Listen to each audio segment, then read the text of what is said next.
Well, good morning everybody and welcome to the Sunday morning show. This week I refer to as Stress Week because I am planning my big trip over to Portugal for my foremost shoot, which means I have about 17 to 20 videos that I've got to try and put together and film in about 3.5 days. But a package has arrived and it's going to hopefully brighten up my week because I always think lead up to Christmas, well, there's a couple of things that I've been looking forward to, and this is certainly one of them. The hack motion. Some of you may have seen hack motion from some of the other YouTube videos, and to be brutally honest, I heard about this particular product when I was watching one of Alex Etch's videos on hack motion. So I managed to get hold of one, and the reason I've got hold of one is because, well, hang on a minute, let me just get into the box, and here it is. Now, hack motion is all to do with understanding how the wrists work throughout the swing. When I turned professional, I decided to go through a bit of a swing change. I was a bit erratic, put it that way. Looking for lots of distance, but still very erratic. And I figured out that if I could just start hitting a few more fairways and a few more greens and get control of the actual golf ball, I might actually earn a few quid out of playing golf. Oh, Daniel. Look at that. Go on, up you go. Oh, you even had some fancy footwork, like Anton de Beek for a minute. And, to be fair, I did earn a few quid playing golf. So, changing my golf swing made me more rigid. You've just seen the video with Gilly, which he talked about rigidness, or not necessarily rigidness, but certainly I call it rigidness, in the swing where you don't really feel like you use your hands a great deal. Well, with that said, I then got a little bit confused as to where my hands should actually be when I'm actually working through my swing. And what I mean by hands, I maybe mean more about where my wrist should be. Should I be a little bit more cupped at the top? Should I be a little bit more bowed at the top? And sometimes you watch all these videos, you can get a little bit confused. And probably, if I'm getting confused, you guys are probably getting confused as well.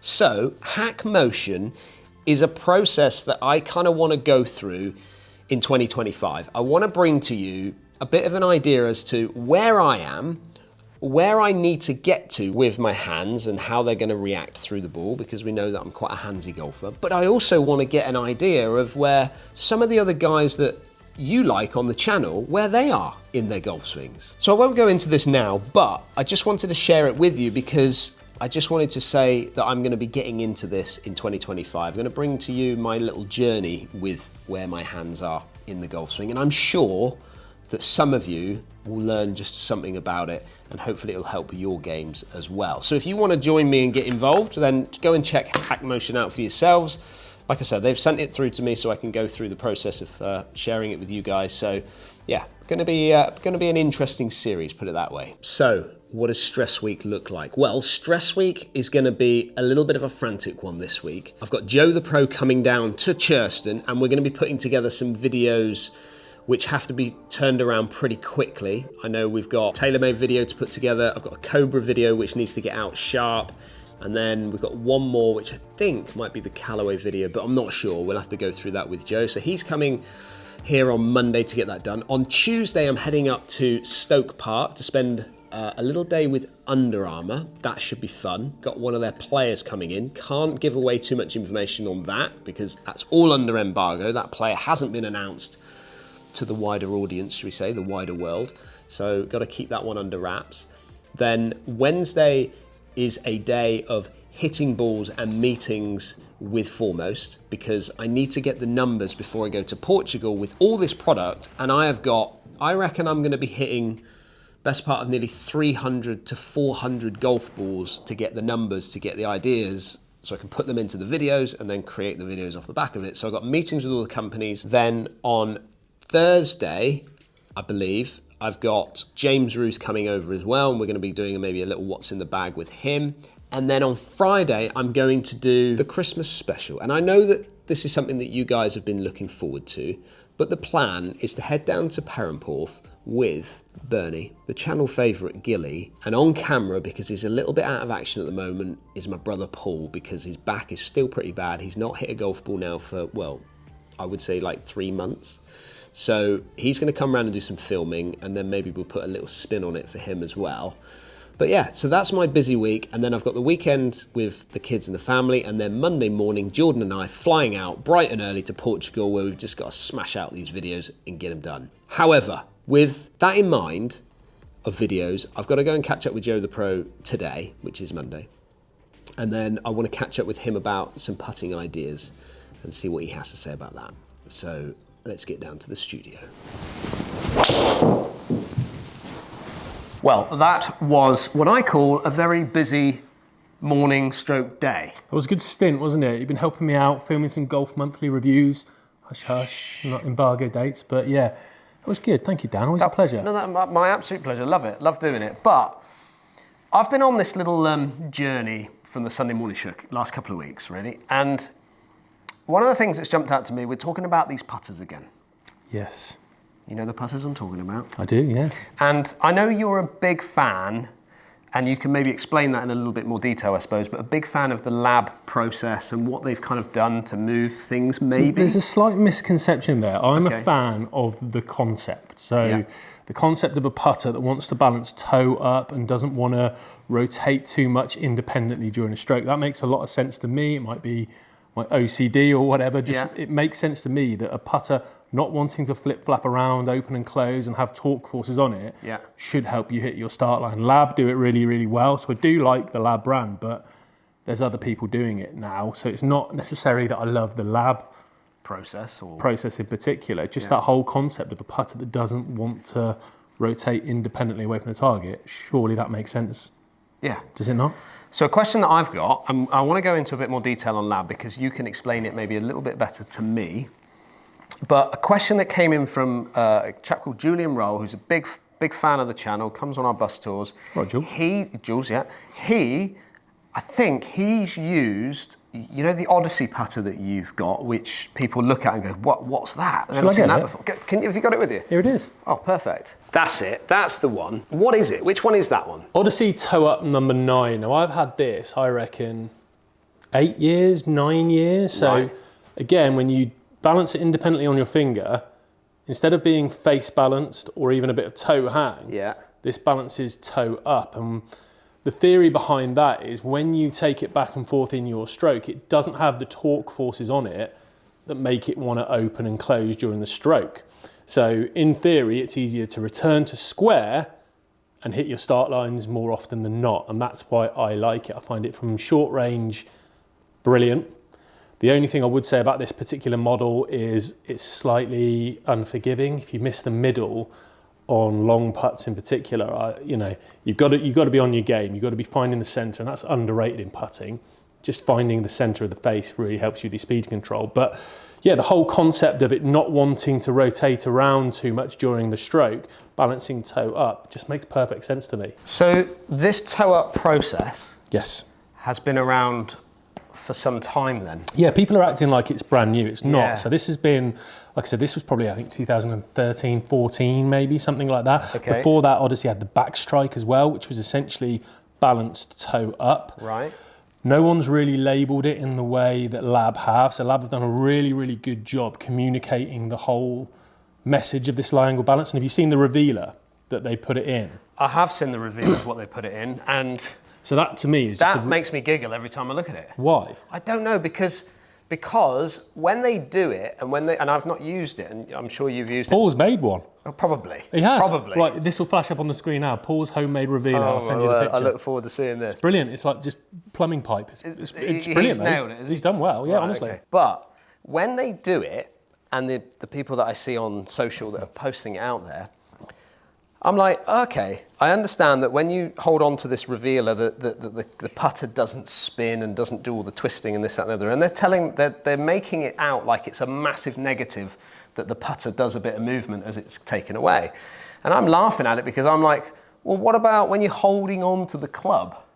Yeah, of course, your hands I'm the one that's controlling that putter. Of course, then your hands will have some influence over that stroke. So it's not claiming, this is the bit I think where everyone's getting confused. They think people are claiming that Lab's going to solve your putting stroke and it's completely impossible to take it away from square. That's not the case. Of course you can. Like anything like this, I can put some force into it and move it. Yeah. But the point is that independently, if you, without your influence, if the starting point is it doesn't want to do that, then there may be just a slightly better chance that you're going to return that to square throughout the stroke. Because if you've got any sort of rotation, it's got to re-rotate the right amount for you to hit your start line. So like I said, in the comments I get on social media sometimes when I'm talking about it, everyone's saying, well, it's not going to fit your putt, it fix your putting, it's not magic. No, of course it isn't. I just think anything that gives you a slightly better chance of squaring the blade, to me, just can't be a bad thing, right? So maybe then, I'm just reading into it maybe too much, or the message that's coming across to me from what I'm seeing on social media, not necessarily from the lab people, but from people that are taking that instrument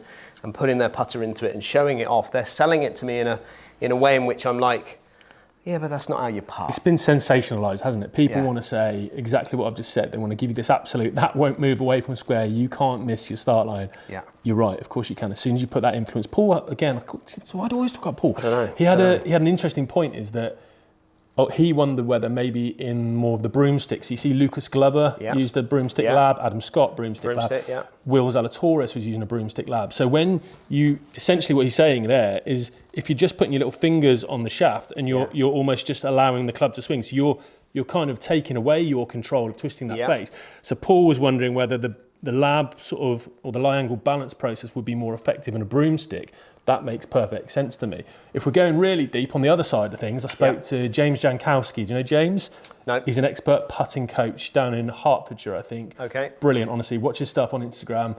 Shout out James, really impressive, really understands the mechanics of a stroke. Yeah. And he was saying sometimes he finds some of his pupils and him himself sometimes struggle with a lab putter or a lie angle balance putter, simply because if you don't have the torque, if you don't have a bit of torque in the putter working one way or the other during the stroke, he feels that torque allows you to feel where the club head is. It's sending message. If it's twisting against your hand, you get a good idea of where the head is. So he feels that's really beneficial to some people to get some face awareness. The caveat to that, Sam Han from Lab, he tells me that there's usually a hangover period. People using the lie angle balance putters don't always like it for the first week because they can't feel that and they feel they don't know where the face is. Okay. So it's almost like letting go of control to gain control. You don't want to feel where the face is, because if you're not feeling that torque, it hasn't moved anywhere. So in theory, it still should be pointing where it feels very different. Yeah. But it's something I've done for ages, and I'd say putting is probably, well, without a shadow of a doubt, the best part of my game. So maybe that's why I'm more invested in it than some others, maybe. So I'm cutting. I'm always cutting you. It's your problem. But I feel, and that big word there, feel, that putting is a huge part of putting is feel. And not just, maybe it's not just from the stroke itself, but it's, I put putting down to, I feel it in my feet, I feel it in my eyes when I'm reading putts, and then I have to draw that back into when I'm up over the ball and how much pace I'm going to put into it, even where I'm going to strike it in the club face, and I'm not really going into too much on that. But I get the sense that when I was putting with this last week on the Sunday morning show, you could probably see from my face, I was quite surprised that I was holding the amount of putts that I was holding. I heard someone in the comments saying you almost looked disappointed you were holding this many putts. Like literally. So I feel like you'd almost set your stall out that you didn't want to like it. Well, it's not. I don't dislike the way in which you just explained there and how the putter works and the MOI on it, because I mishit this a few times and still hold the putts. Whereas I think if you mishit one that's going to twist on you, maybe that'll change your start position quite a bit. It's only because of the way in which that putter looks to me that I was so disappointed, almost set it up because I didn't like the look of it. Not the way in which, I'm not against the whole process of how it works and whatnot. I just think, well, you've got a putter there that, and I know that they're slightly different, but you've got a putter there that I could probably look down on because it's looking a little bit more traditional to a point, in the fact that I've got a neck that goes into the corner of the putter and I can see a lot of the putter head. Whereas in these centre shafted ones, there's two things. I struggle with centre shafted as a visual, but also the fact that face is so far ahead of it even going into that. And that's probably my problem, is getting over that hurdle initially. Well, and the look of, because of that helps, I mean, I don't know the physics of it because I'm not a physician, but having that backwards entry point for the shaft does help the lie angle balance. And as you'll see here, Odyssey have counteracted that with a forward shaft lean that you mentioned. I think this has got 6 degrees of loft and a 3 degrees forward shaft lean to get it back to 3 degrees of loft. That's a look a few people are struggling with. To be honest, the people I hear the objections when you're feeling that the hands are pushed ahead. So it is unorthodox. I think some companies have done it better than others. it is an unorthodox look, but like I said, just for me, the sheer simplicity of, I've said this, I've probably used this analogy before, maybe on the channel. I just think it's one of those things you'll look back on potentially, because I have to always say this on social media or anything because people jump on it. Possibly in a few years, we might look back on it like smoking on a plane. Like, that seems ridiculous now, doesn't it? Why would we allow to smoke on a plane with babies and so on and so forth, and the fire risk? But we did that. Yeah. I think in years to come, we might look back and go, what were we doing making putters that wanted to go away from the target? Like why? I think that could be a thing, and it's happened before in golf. But people in golf and in life in general are very resistant to change. You saw it when we went from persimmon to metal to start with. Loads of people saying that'll never catch on. This is ridiculous. Like, we've got no feel that you get out of the persimmon. You don't. Sure, you don't, but it goes a lot better. And that's been subsequently. There've been plenty of people like you very resistant to that concept. And there's countless examples of that through golf. And to me, this is one of them. But I could be wrong. I've been wrong plenty of times. Ask my missus. So we're extremely lucky that you've managed to bring in 3 little samples. Is there one that's going in the golf bag, or is it in the bag? Or There's one I'm really keen on. Well, nothing's in the bag at the moment. I'm not playing enough golf, am I? So I think if you made me break par tomorrow to save my life, I'd probably still keep my old Odyssey in. But this is the new Oz one that's out from Lab, and this is the one that they've made up. It's got, as I was saying about the shaft lean thing that bothers some people, they've actually made a 0 shaft lean version of the Oz, which looks really, really good to me. It's got this sort of T alignment, and the shaft actually lines up with the face rather than that forward shaft lean. They sent it in both, so I've got one with the standard shaft lean from in the Oz, so you can see how the grip. So the grip is, so the shaft leans that way naturally. Correct. And then the grip allows you to be able to just grip it normally. So in theory, you just want to forget from the bottom of the grip to the head, you want to forget this whole shafting. Yeah. Because in theory, the grip lines up perfectly with the leading edge of the head. Yeah. And that should just be the way to, you can ignore that. And that press grip where the shaft goes through the grip at a slight angle, I think that's very well protected by Lab. So a lot of the companies that are coming out with this new stuff, they can't do that. So when they're introducing the shaft lean, the grip's staying neutral to where the shaft continues on, which puts your hands in that kind of forward press position, which some don't like as well. And then this is the original one they sent me. This is the Mez Max. This has got that forward shaft lean. Again, you can see the press grip if you look face on there, so you can see the shaft going that way. Very distinctive with the black and white now. You can really, it pops out more. Very, very noticeable, if you see down there. And again, I think that's slightly higher MOI than the Oz. But just really nice range of putters. It won't be everyone's cup of tea from looks, but that's how I feel about them. Well, I hope you've enjoyed that Sunday morning show, catching up with Joe the Pro, talking all things putters. He is a wealth of knowledge, and it's fantastic to have him on the channel talking through some of the things that he kind of experiences as well within the game of golf, and certainly from a tech point of view. I'm all foremost golfed up now, ready to go for this trip that we're getting together. I reckon I've got around 50 golf clubs that we're going to be taking away with us over there to Portugal, Vilamora, so wish myself and Jordan all the best for that for next week. I just wanted to share with you as well, I've got a few little items that I want you to sort of consider coming up to the Christmas period. If there's any little goodies that you want to get together for your loved ones, or whether you want something yourself for your loved one to purchase for you, go and check out the Dan Hendriksen Golf Shop, which is DH Golf Shop. I'll pop a little link there, and there'll be a link down in the description as well. And you can go and check out some of this merch for yourself, because I know that some of you are looking for a nice new hat, maybe a new beanie, maybe even a new towel with the Sunday morning show.